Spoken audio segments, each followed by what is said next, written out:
तो कहते हैं वो अगर त्रिफला आप ले रहे हैं दूध के साथ या गर्म पानी के साथ तो ये रेचक है, माने ये एक ही काम सबसे ज्यादा करेगा कि आपकी कब्जियत मिटा देगा। कितनी भी पुरानी कब्जियत है मिटा देगा, 40 साल पुरानी भी मिटा देगा। कि आप में से किसी को भी ये तकलीफ है कि आपके शरीर में मेद बढ़ा हुआ है, मेद माने मांस बढ़ा हुआ है, बहुत लोग परेशान है, मोटापा, मेद माने कफ बढ़ा हुआ है, सीधी सी बात, तो आप त्रिफला खाइए। कब खाना है? आपको रात को नहीं खाना है, सवेरे खाना। जिनको भी मांस बढ़ा है शरीर पर, मेद बढ़ा है, उनको अगर छाटना है, इसको कम करना है तो त्रिफला सवेरे खाना, आंवला सवेरे खाना। आप त्रिफला नहीं खा सकते तो आंवले ही खा लीजिए, 4 आंवले 3 आंवले रोज खा लीजिए। आंवले को मुरब्बा बना के खा लीजिए, मुरब्बा को और आंवले का अचार बना के खा लीजिए, आंवले की चटनी बना के खा लीजिए, जैसे भी है आंवला खा लीजिए। 3 से 4 आंवला जितना होता है ये पेट में जाते रहे तो साल भर में आप देखोगे आप पहले से ज्यादा स्लिम और ट्रिम हो जाएंगे। आप में से किसी को भी बहुत गैस बनती हो, पेट में एसिडिटी की तकलीफ हो,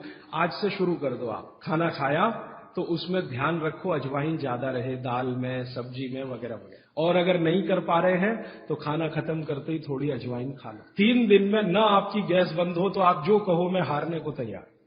तो बागवती जी कहते हैं रसोई के बाहर जाने की जरूरत ही नहीं, सब वहीं है। बागवती जी ने एक सूत्र लिखा है, दुनिया का सबसे बड़ा औषधि केंद्र हमारा रसोई घर है। अब दुर्भाग्य से हम रसोई में जिनको मसाला कहते हैं ना, मसाला, वहां मसाला कुछ नहीं है, सब औषधि है। मसाले का और औषधि का अंतर मालूम है? चरक संहिता पढ़ी मैंने, कहीं भी मसाला नहीं है। सुश्रुत में कहीं मसाला नहीं, बागवट की कहीं मसाला नहीं है। पुराने जितने लेखक हुए हैं ना 10वीं शताब्दी के पहले के, कहीं भी किसी ने मसाले शब्द का इस्तेमाल ही नहीं किया। हर जगह है तो औषधि है, औषधि, जीरा औषधि, धनिया औषधि, ये औषधि के रूप में है। तो इनकी जो प्रॉपर्टीज हैं रसोई घर की, औषधियों की, ये सब आपके चिकित्सा के लिए है। अब मुझे समझ में आता है कि हमारे पुराने जमाने की माताएं बहनें, जो हमारी दादी हैं, नानी हैं, उन्होंने अपनी अपनी बेटियों को जो कुछ सिखाया, सब्जी बनाना तो क्या क्या डालना, जीरा चाहिए, धनिया चाहिए, हींग चाहिए, मात्रा कितनी कितनी चाहिए, वो सब बड़े वैज्ञानिक और चिकित्सक लोग रहे होंगे। क्योंकि रोज हमारे शरीर में वात पित्त कफ की स्थिति सम और असम होती रहती है। आप जानते हैं सुबह जो है ना वात ज्यादा होता है शरीर में, सुबह,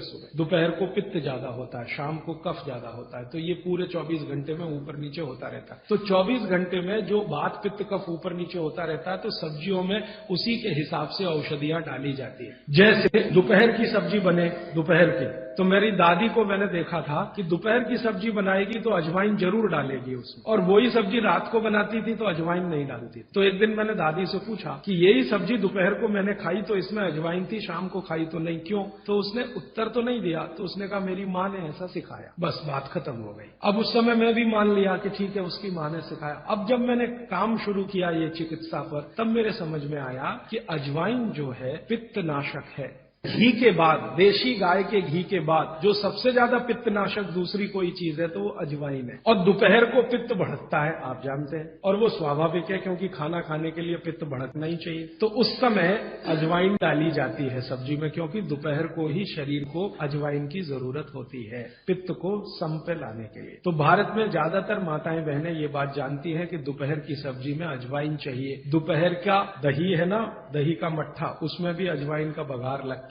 दोपहर की जितनी भी चीजें हैं ज्यादातर अजवाइन ग्रस्त होती है या अजवाइन से बनती हैं, क्योंकि पित्त को सम पे रखना। तो आप सोचो जो लोग ये कर रहे हैं वो बिना कहे कितना बड़ा काम कर रहे हैं। बस अंतर इतना है कि डॉक्टर को आप फीस देकर उससे एडवाइस ले रहे हैं, हमारी दादी नानी फोकट में वही एडवाइस दे रही है, धनिया खाओ, जीरा खाओ और ये अजवाइन खाओ, आपके पेट की गैस खत्म हो जाएगी। और ये 3500 साल से वैसे का वैसा ही है, अजवाइन खाओ तो गैस खत्म होती ही है। कभी भी आप करके देख लो। आप में से किसी को भी बहुत गैस बनती हो, पेट में एसिडिटी की तकलीफ हो, आज से शुरू कर दो। आप खाना खाया तो उसमें ध्यान रखो अजवाइन ज्यादा रहे, दाल में, सब्जी में, वगैरह। और अगर नहीं कर पा रहे हैं तो खाना खत्म करते ही थोड़ी अजवाइन खा लो। अजवाइन ज्यादा तकलीफ ना कर दे, उसका बैलेंस है काले नमक के साथ। तो थोड़ा अजवाइन और काला नमक मिला के हर खाने के बाद खा के देख लो। 3 दिन में ना आपकी गैस बंद हो तो आप जो कहो मैं हारने को तैयार। तो वो कहते हैं बागवती जी कि पित्त को सम रखने के लिए हमारे रसोई में घी के बाद जो दूसरी चीज है वो है अजवाइन। अब तीसरी चीज पे आते हैं। पित्त को सम रखने के लिए अजवाइन के बाद जो तीसरी चीज अपने रसोई में है वो है जीरा।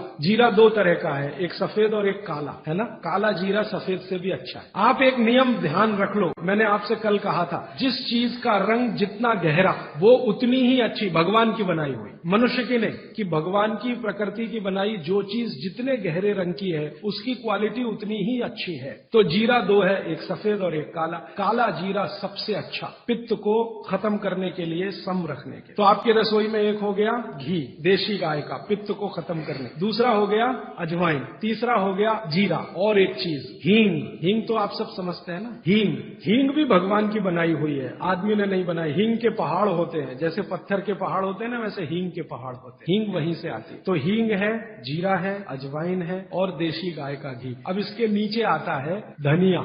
धनिया दो तरह का है, एक सूखा और एक हरा। जब तक हरा उपलब्ध है खाइए, जब नहीं है तो सूखा खाइए। दोनों की क्वालिटी एक ही है। सूखे धनिये में कोई कमी नहीं आती। आपके मन में ये प्रश्न है ना, हरे पत्ते का धनिया में कुछ ज्यादा होगा, सूखे में कम? बिल्कुल नहीं है, दोनों में बराबर है। सूखने के बाद भी उसके गुणधर्म में कोई कमी नहीं। अब ऐसी पूरी लिस्ट है, मैंने तो आपको 5-7 बता दिया पित्त को कम करने के लिए क्या क्या। आपको पूरी लिस्ट है तो 108 है। 108 पित्त को खत्म करने के लिए रसोई में 108 चीजें हैं। वो पूरी लिस्ट देखनी है तो वो किताब है, आप ले लें। एक स्वदेशी चिकित्सा किताब हमने बनाई है और एक बनाई है गंभीर रोगों की चिकित्सा, इसमें ये सूची है। और थोड़ी सी अष्टांग हृदयम के भाग 3 में भी है, भाग 2 में भी है, थोड़ी थोड़ी है। भागवती जी कहते हैं कि वातनाशक, पित्तनाशक और कफनाशक ऐसी चीजें दुनिया में एक साथ मिले हैं, बहुत रेयर। वो कहते हैं कि बहुत चीजें दुनिया में है, कोई वात का नाश करेगा, कोई पित्त का, कोई कफ का, लेकिन कोई ऐसी चीजें भी अपने रसोई में है जो तीनों को नाश कर सकती हैं। उनमें से नंबर 1 है आंवला, फिर दूसरा है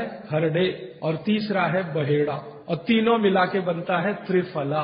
ये जो त्रिफला है ना, भागवत जी इसकी इतनी बढ़ाई करते हैं, इतनी प्रशंसा उन्होंने लिखी है कि खाली त्रिफला पर ही उनके 120 से ज्यादा सूत्र है। 120 से ज्यादा अकेले त्रिफला पर। त्रिफला को इसके साथ खाओ, त्रिफला को उसके साथ खाओ, त्रिफला को ऐसे खाओ, त्रिफला 120 से ज्यादा सूत्र। और वो ये कहते हैं कि ये जो त्रिफला है इसमें सबसे अच्छा फल आंवला, फिर बहेड़ा, फिर हरडे। ये सबसे दुनिया में अद्भुत चीज है। लेकिन इसकी मात्रा के बारे में उन्होंने जो कहा है वो ध्यान रखिए। हम क्या करते हैं कि हर बहेड़ा आंवला तीनों बराबर मात्रा में मिला के त्रिफला बनाते हैं। वो कहते हैं कि ये उतना उपयोगी नहीं है और हमने करके भी देखा। वो कहते हैं कि त्रिफला सबसे अच्छा होता है 1, 2, 3 के अनुपात में। पहला है हरडे 1 अनुपात, दूसरा है बहेड़ा 2 अनुपात और तीसरा है आंवला 3 अनुपात। अब इसको मात्रा में कहूं, अगर त्रिफला बनाना है तो हरडे लेना 100 ग्राम, बहेड़ा लेना 200 ग्राम और आंवला लेना 300 ग्राम। तो ये 100, 200, 300 ग्राम की मात्रा में आप जो त्रिफला चूर्ण तैयार करेंगे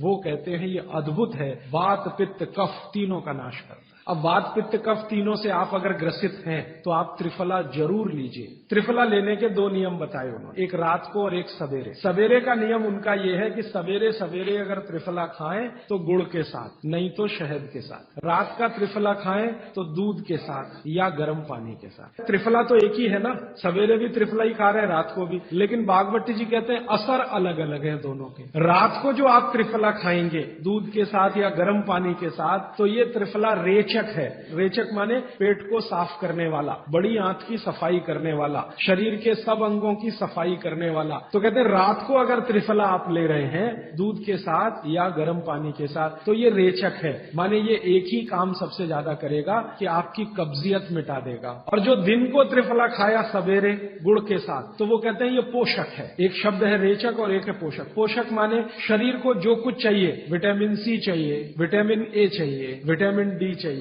या विटामिन के चाहिए या कोई विटामिन चाहिए या हमें माइक्रो न्यूट्रिएंट्स चाहिए, शरीर को कैल्शियम चाहिए, आयरन चाहिए वगैरह वगैरह। तो शरीर को अगर पोषकता चाहिए तो त्रिफला सवेरे खाना, और शरीर में आप मानते हैं कि हमारी कब्जियत ठीक करने के लिए तो त्रिफला रात को खाना। दोनों समय के त्रिफले में बिल्कुल अलग तरह के परिणाम आते हैं। तो जो कहें हम तो स्वस्थ हैं जी, तो सवेरे ही त्रिफला खाओ स्वस्थ हैं तो, और जो कुछ बीमारियां हैं आपको तो रात को खाओ। ठीक है, मात्रा ध्यान रखना 1, 2, 3 सम मात्रा का त्रिफला बहुत रेयर केस में इस्तेमाल होता है। 1 या 2 ही बीमारी है। अभी मैंने एक जगह इस्तेमाल किया था, एक वैज्ञानिक है, भाभा एटॉमिक रिसर्च सेंटर में काम करते हैं, उनको एक बीमारी हुई रेडिएशन से, तो उनका पूरा शरीर सड़ गया। वो बेचारे इतने परेशान, इतने हैरान, कहां कहां जा जाके अमेरिका, कनाडा, सब जगह कुछ इलाज हुआ नहीं। तो उन्होंने त्रिफला चूर्ण शुरू किया। ये मैंने बताया 1, 2, 3 शुरू किया, 3-4 महीने में रिजल्ट बहुत थोड़ा आया। फिर मैंने कहा मात्रा बदल के देखते हैं। थे। फिर उनकी सम मात्रा की मैंने, बराबर जितनी मात्रा आंवला, बराबर उतनी मात्रा बहेड़ा, बराबर उतनी हरडे। अभी स्थिति ये है कि वो बिल्कुल ठीक है, 1 सवा साल उनको हुआ और पहले से ज्यादा प्रफुल्लित है, पहले से ज्यादा एनर्जेटिक है।